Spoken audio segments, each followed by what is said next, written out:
You cakap saja bijak. Tapi orang yang sakit kat dalam rumah ni sedikit pun you tak pedulikan. Siapa pula yang sakit? Sikia ke? Bukan Sikia, I. You sebagai seorang doktor, you tak nampakkah simptomnya? Tanda-tanda yang I sakit? Sakit apa pula you ni? Sakit apa kata you? I sakit hati, sakit asmara, sakit kerana fras. Macam mana I tak fras? Cakap pelan-pelan sikit, nanti orang dengar malu. Merapik dia ni. I bukan merapik, cakap I itu memang benar. You dari pagi sampai ke malam asyik ke klinik saja. Kalau you balik, you penat. Kalau tak penat, ada pula panggilan telefon. Merawat orang sakit. Dah you pergi lagi.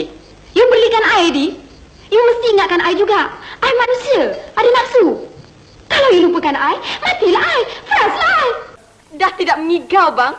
Dah minta hak dah sebagai seorang isteri. Dah mau jujur pada abang.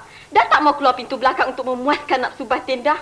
Dah tahu kebanyakan isteri pegawai tinggi semacam abang ini membiarkan suami mereka pulang mengikut suka hati. Kalau tak pulang langsung pun tak mengapa, kerana mereka dapat memuaskan nafsu mereka dengan lelaki lain.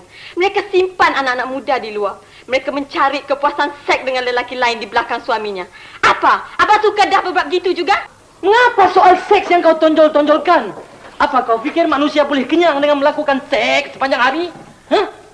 Memang tidak ada manusia melakukan seks sepanjang hari. Tapi kalau sudah berbulan-bulan berjauh begini, tidak ada seorang isteri yang rela membuat begitu.